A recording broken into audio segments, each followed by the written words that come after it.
wabarakatuh.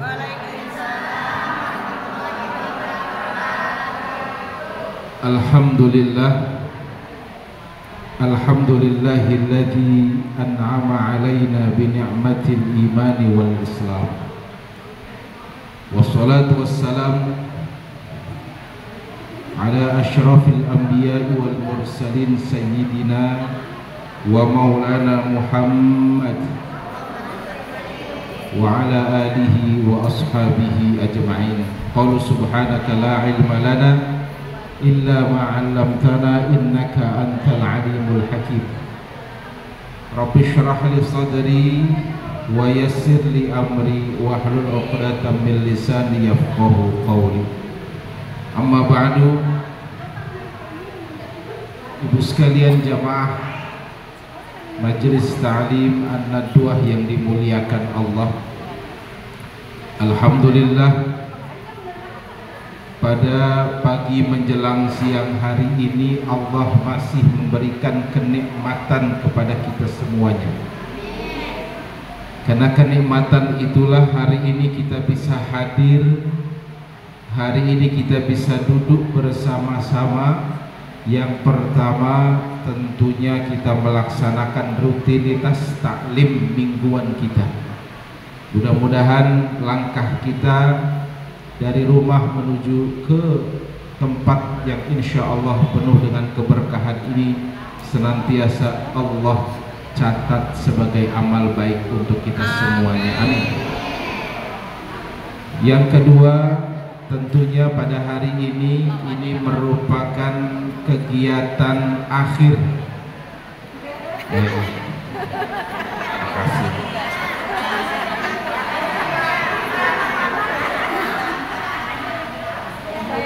Ini merupakan kegiatan akhir rutinitas ta'lim kita atau yang sering kita kenal dengan tawakufan menjelang bulan suci Ramadan. Ala kulli hal, kita patut bersyukur dan mengucapkan alhamdulillahi rabbil alamin bahwa sebentar lagi bulan yang kita nanti-nantikan, bulan yang senantiasa Allah berikan cucuran rahmat serta obral pahala yang Allah berikan kepada hambanya sebentar lagi akan datang kepada kita.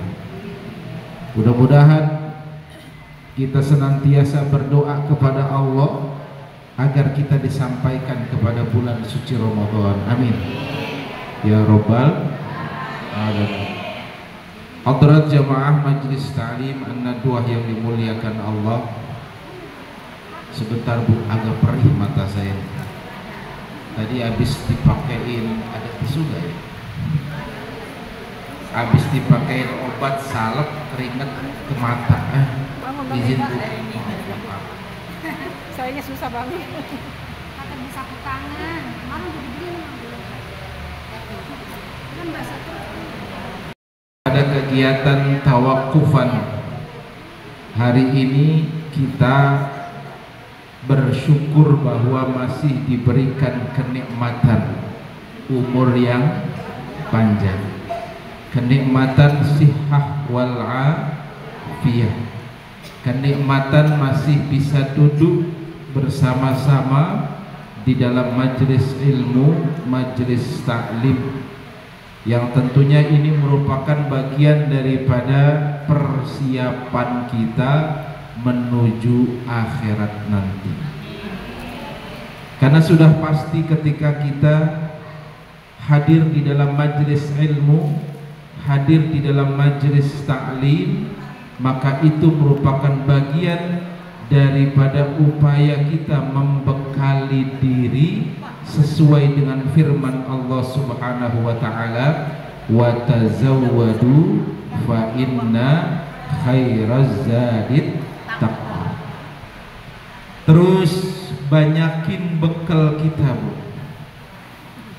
Perbanyak pahala yang itu menjadi modal kita nanti di akhirat kelak. Kata Allah, sebaik-baik daripada bekal itu adalah takwa kita kepada Allah. Maka penting untuk kita hadir di dalam majlis ilmu, majlis taklim. Kenapa? Itu merupakan upaya kita dalam meningkatkan keimanan dan ketakwaan kita kepada Allah. Makanya dalam firman-Nya juga Allah Subhanahu wa taala ya berfirman, a'udzubillahi minasyaitonir rajim, ya ayyuhalladzina amanu qu anfusakum wa ahlikum nar. Hai orang-orang yang beriman, dipanggil sama Allah orang-orang yang beriman. Qu anfusakum wa ahlikum nar. Jaga dirimu dan jaga keluargamu. Dari apa? Naro, dari siksaan api. Salah satu ya, kita berharap kepada Allah agar kita dijauhkan dari api neraka, yaitu kita rutin ya hadir di dalam majlis ilmu. Karena sholat kita, ibadah kita, amal soleh kita, sedekah kita, zakat kita, semua rangkaian daripada ibadah kita, kalau tidak ada ilmu susah buat diterima sama Allah. Karena penting. Jadi kalau misalkan kita datang ke majelis taklim itu, selain kita ngaji, selain kita berzikir kepada Allah, maka apa yang memang kita dapatkan? Ilmu yang bermanfaat. Makanya kata Sayyidina Ali ya, beliau menyampaikan bahwa ilmu itu lebih baik dari kekayaan ya. Kekayaan yang kita punya, harta yang kita punya, kata Sayyidina Ali, itu kecil dibanding ilmu yang kita punya. Makanya kata beliau, ilmu itu lebih baik daripada kekayaan. Kenapa? Karena kekayaan itu harus kita jaga, tapi ilmu dia yang akan menjaga kita. Kalau kekayaan kadang nggak bisa ngejaga kita, Bu. Malah kadang kita sering lalai karena kekayaan kita. Kita sering jauh dari Allah karena kekayaan kita. Ya, kita sering berbuat hura-hura, ya, pesta pora dan sebagainya gara-gara harta kita. Kadang kita bingung bagaimana ngabisin harta kita, kekayaan, akhirnya kita diperbudak dengan harta kita. Ya karena apa? Karena kita tidak punya ilmu.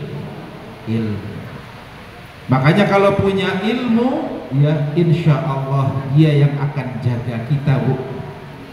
Orang kaya, orang yang dititipkan oleh Allah amanah kekayaan harta, amanah kekayaan dari apa yang kita miliki. Ya ketika dia berilmu, maka insya Allah hartanya dinaungi keberkahan oleh Allah Subhanahu wa ta'ala.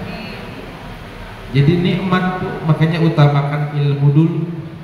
Sholat kalau misalkan nggak pakai ilmu, ngasal tuh sholat ya. Apa baik dibaca, kenapa? Karena kita nggak pakai ilmu. Kita tahu bagaimana cara ruku, dari awal kita takbiratul ihram ya, kemudian kita baca iftitah, dilanjutkan dengan kita baca suratul Fatihah, kemudian ada ruku ya, kemudian ada sujud dan sebagainya, sampai dengan mengakhiri daripada salam kita ya. Maka kalau sholat tersebut tidak pakai ilmu, kita bingung bagaimana caranya, Bu. Tapi kalau pakai ilmu, masya Allah. Makanya kan ada yang mengatakan di dalam al-ilmu bila amalin kasyajari bila thamari. Ilmu tanpa amal itu seperti pohon yang kagak ada buahnya. Makanya ilmu yang kita dapetin wajib kita amalin ya. Apa kata Ustadz, bagaimana cara kita meraih kekhusyuan? Kan itu ada caranya. Bagaimana kita sholat kita, ibadah kita diterima oleh Allah Subhanahu wa ta'ala, itu pun pakai ilmu. Apalagi besok pas taraweh, ya. Kita besok bulan Ramadan, mudah-mudahan Allah sampaikan kita ke dalam bulan Ramadan, amin. Karena berapa banyak orang yang menjelang Ramadan dicabut nyawanya sama Allah, nggak nyampe Ramadan. Tapi kita mohon sama Allah, Allah panjangkan umur ya kepada kita semua sampai dengan kita bisa merasakan bulan suci Ramadan pada tahun ini, amin ya rabbal alamin. Kadang kadar keimanan kita ini ya bisa ditentukan dari apa yang kita rasakan ketika kita beribadah kepada Allah Subhanahu wa ta'ala. Ketika kita melaksanakan ibadah, terutama misalkan nanti masuk di bulan suci Ramadan, kadang di 10 hari pertama itu DKM, pengurus DKM sibuk buat gelar karpet. Ya, bukan hanya di dalam ruang masjid saja sibuk bikin apa? Gelar karpet, bahkan sampai keluar ya, sampai DKM-nya mungkin beli terpal buat ya jamaah yang banyak banget melaksanakan sholat di 10 hari pertama bulan suci Ramadan. Di 10 hari kedua sibuk DKM, bukannya gelar karpet lagi, ngelipet karpet. Di kampung kita begitu nggak, Bu? Itu baru 10 hari kedua, belum lagi 10 hari ketiga menjelang lebaran. Boro-boro mikirin taraweh, boro-boro mikirin puasa, yang kita pikirin bagaimana cara kue disajikan di bulan. Allah, apalagi yang punya udah sibuk mikirin, bahkan sampai sekarang ini sudah mulai dibuka tuh tiket-tiket. Ya, udah mau habis malah Bang. Kereta lah, ya, bis lah, pesawat dan sebagainya, masya Allah. Artinya apa di sini? Nah, ini yang disebut dengan apa? Semua balik kepada diri kita. Ketika kita punya potensi beribadah, maka nilai ibadah itu tergantung dari apa yang kita rasakan saat itu. Maka dari itu seharusnya ketika kita berpuasa di bulan suci Ramadan, dari awal sampai dengan akhir bukannya turun ke bawah, harusnya naik ke atas.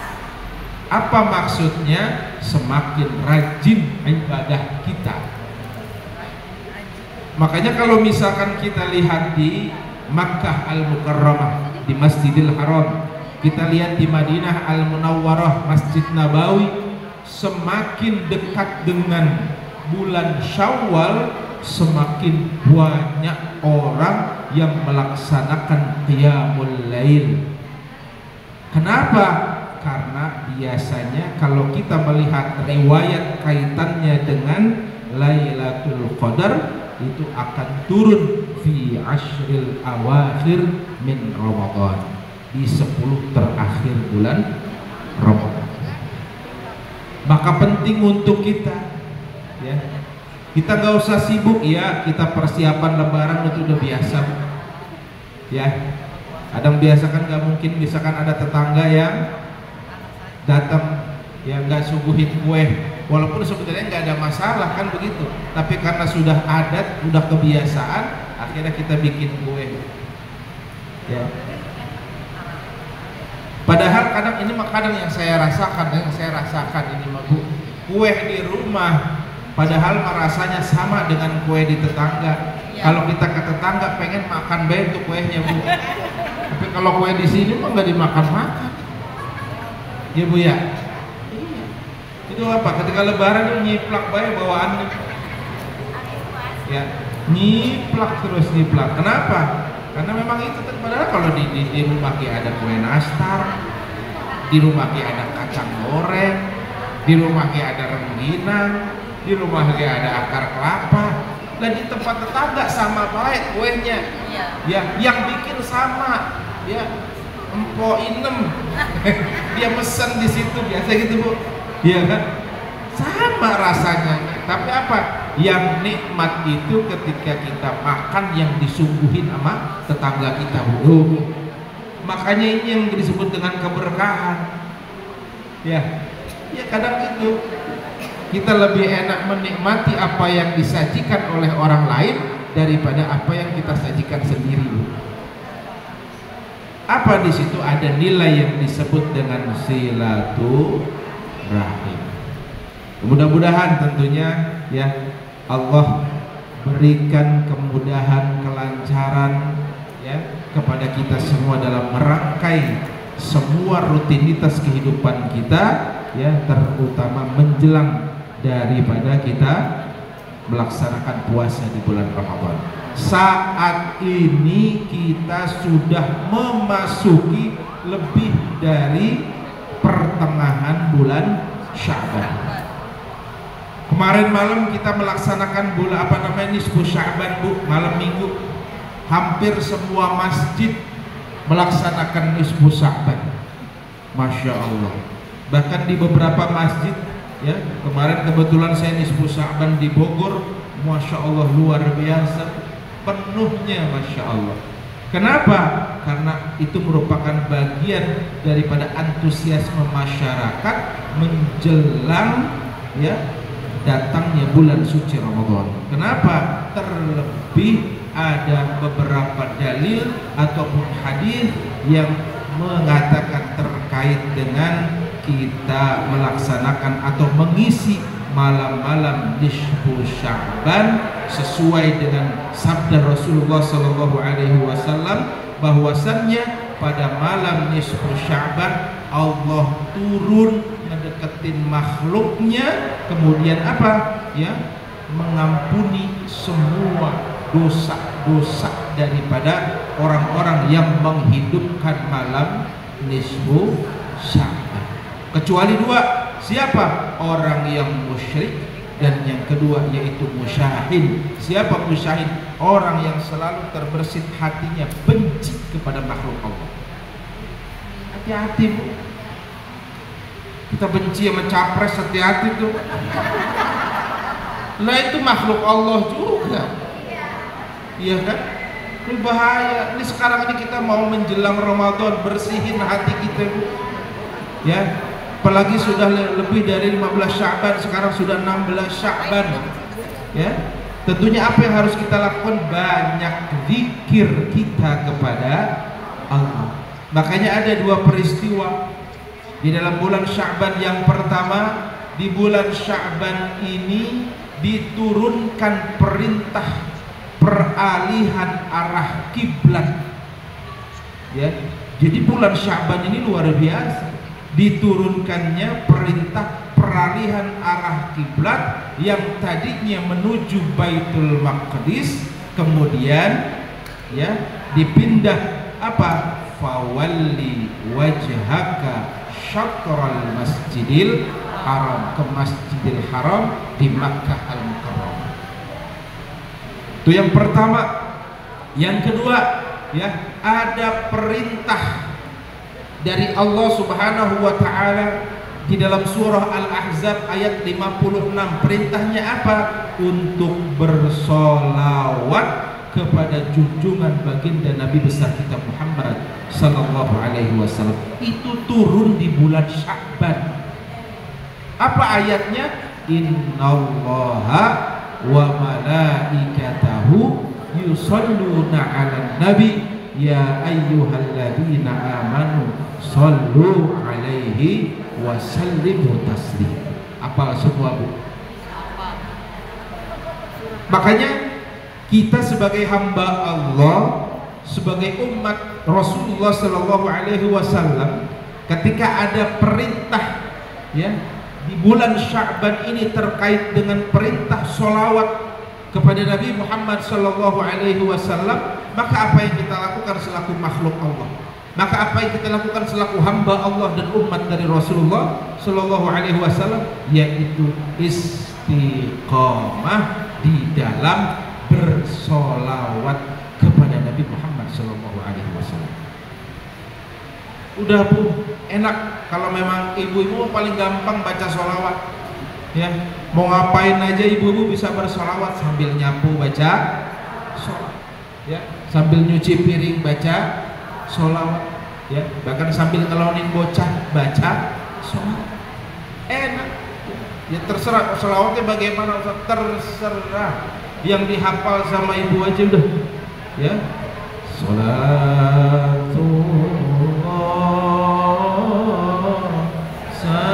salamullah, nyapu, ya, iya kan? Tambah lagi misalnya sallallahu ala Muhammad sambil ngepel, iya kan? Makanya kalau misalkan kita melakukan sesuatu keseharian kita, aktivitas kita sebagai tugas sebagai ibu rumah tangga, maka apa? Banyak kesempatan kita berpikir kepada Allah, banyak kesempatan kita berselawat kepada Nabi Muhammad Sallallahu Alaihi Wasallam. Walaupun beras habis, minyak habis, sembako habis, apa-apa mahal, kan begitu Bu ya. Makanya sholawatin aja udah, sambil nyapu depan suami sholawatin. Beras habis, sholawat, sallallahu, kakinya tuh di bawah tuh sengkak, lah kan kalau neng pagang lihat apa tuh beras kosong. Allah Akbar. Ya, nah makanya ya,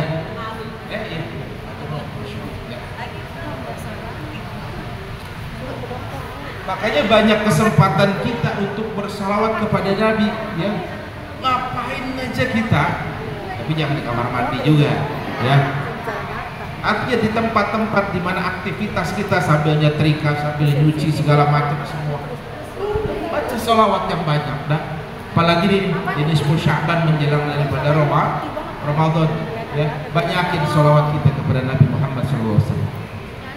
Ketika kita bersalawat kepada Nabi, doa dalam hati kita, ya, doa dalam hati kita Bu, sambil bersalawat misalkan, ya, sallallahu ala Muhammad, doa, ya Allah ampuni dosa-dosa hamba, ya sallallahu alaihi wasallam, ya Allah ampuni dosa-dosa keluarga hamba, ya Allah ampuni dosa-dosa suami hamba, ampuni dosa-dosa anak-anak hamba, ampuni semua dosa-dosa keluarga saudara hamba dan sebagainya. Sambil baca sholawat lagi, terus doa lagi apa yang kita butuhkan, hajat kita doa mohon kepada Allah, ya.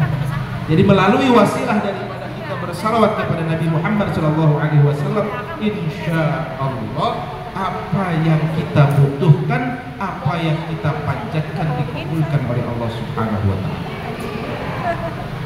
Makanya nikmat kita bersalawat kepada Nabi, ya, itu adalah kenikmatan Allah memudahkan lisan kita untuk kita berzikir dan bersalawat kepada Nabi Muhammad SAW. Tapi ada yang paling nikmat Bu sekalian, ya, ada yang paling nikmat. Apa itu? Yaitu diberikan kenikmatan kita untuk setiap hari, setiap waktu kita berinteraksi kepada Allah Subhanahu wa Ta'ala. Apa itu? Sholat? Bukan. Ya memang sholat itu kewajiban kita. Ada salah satu bentuk daripada kita melaksanakan kewajiban kita, yaitu melaksanakan sholat. Itu adalah bagian daripada terpenting kita di dalam berinteraksi kepada Allah. Tapi ada satu kenikmatan yang tanpa kita sadari bahwa kenikmatan itu adalah, ya, interaksi kita kepada Allah Subhanahu wa Ta'ala. Apa itu? Kenikmatan kita membaca Al-Quran. Kenapa? Iya, karena memang Al-Quran itu adalah kalamullah, ya. Al-Quran itu adalah firman Allah. Ketika kita membaca Al-Quran, maka itu adalah bagian daripada kita interaksi kasih kepada Allah. Makanya Al-Quran itu sebagai hudal linnas, sebagai petunjuk bagi manusia, wa bayyinatin minal huda, ya, tentunya sebagai keterangan daripada petunjuk yang Allah berikan kepada kita, wal furqan, sebagai pembeda dari kitab-kitab yang lain. Kenapa? Karena Al-Quran adalah pedoman kita, Al-Quran adalah kalamullah, Al-Quran adalah sebagai solusi bagi semua permasalahan kita di dunia ini. Gak percaya, baca dulu. Gimana kita mau percaya, wong megang aja gak pernah, ya kan? Al-Quran cuma jadi pajangan doang, Al-Quran cuma sebagai hiasan rumah doang. Beli mahal-mahal Al-Quran di Mekah, beli mahal-mahal Al-Quran di Madinah. Bahkan ada Al-Quran sekarang ini di Indonesia diciptakan dengan berbagai macam kemudahan. Ada ilmu tajwidnya, ada ilmu balaghahnya, ada terjemahnya, bahkan terjemah per kata, per harf dan sebagainya, semua difasilitasi. Tapi apa yang tidak bisa kita menjamin, ya, kalau kita sendiri malas membaca Al-Quran.